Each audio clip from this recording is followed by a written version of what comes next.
Good evening, everyone. So it's August the 25th, and I stretched a line level across to get an idea of where my roof line's going to be on the greenhouse. And I cut the end today and got paint on one side of it and cleaned my roller out there. Hate to waste anything. I wish I could have squeezed a little more out of it.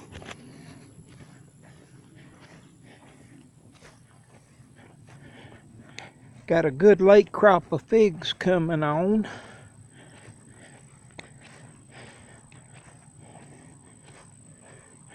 The turmeric is doing well. One on the other side is probably a foot and a half taller than this. Still have the one mango there that has sure enough got some huge leaves on it.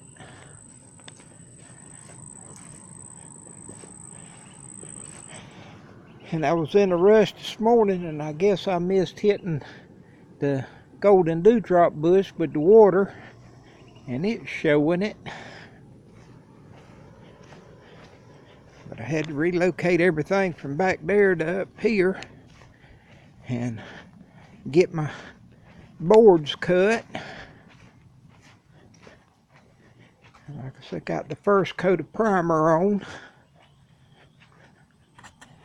and when that's all put together, that should be a new end. I don't know if I'll ever go back and add in any windows or anything else.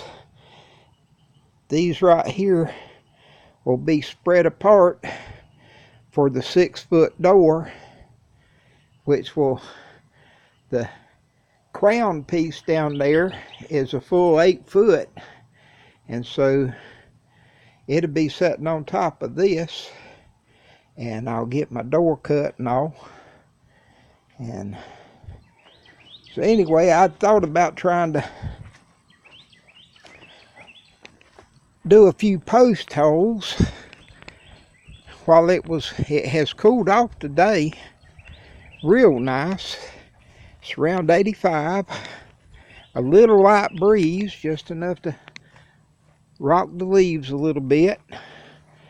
But I wanted to take a good look at my plants before I did anything else, and I found one spot right there that's got some baby aphids on it.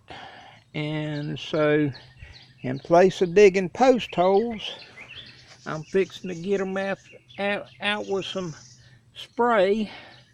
And I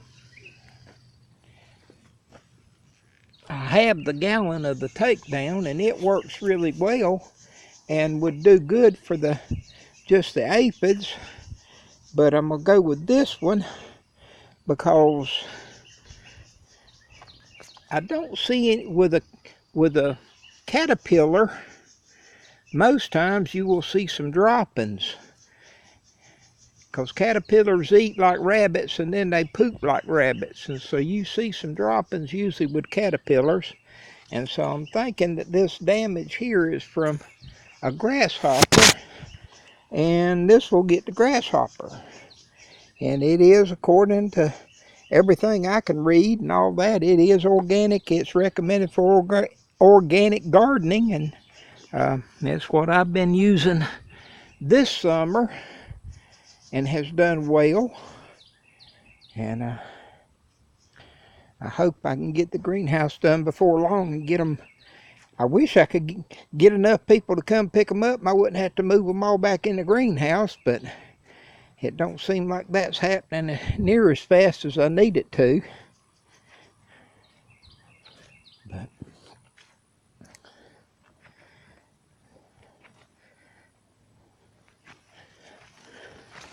them sitting out here, I'd noticed another one I was going to point out. I've had 2 plants this week in the shipping that had got broke. And I hate when that happens. I don't understand how it does it, but this was one that a little old limb fell out of, and there's still a piece of the limb down in here, and had broke the top, and I didn't mess with it. I just picked up some of the limb that was right on it, and it's done turning back up to come back out. And so a lot of times if if it's not a bad total break, if you stand it back up, it'll grow back out.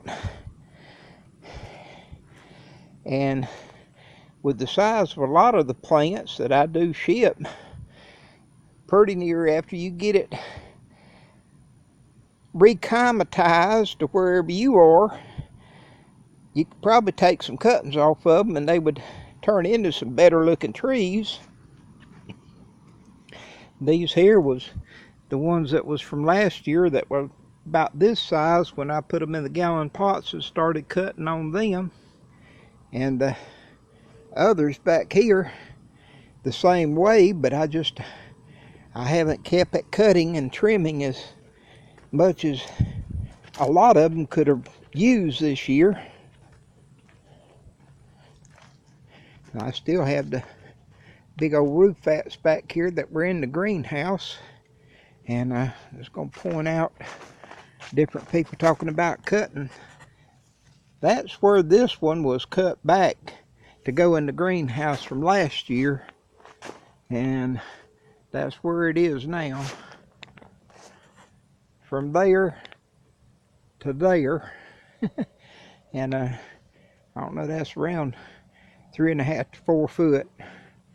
They don't all grow out that way, but that one has. And so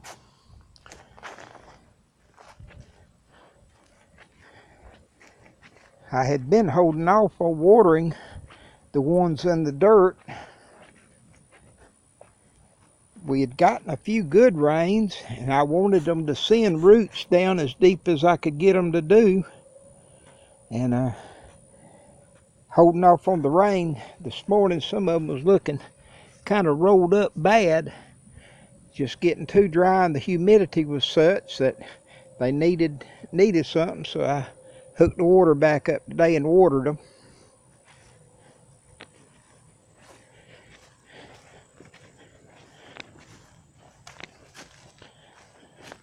This pink hibiscus has just been busting its tail and blooming and making me seeds that I'll be able to share with folks.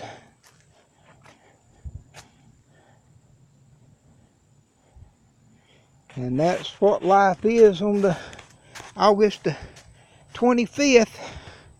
Blessings, everyone.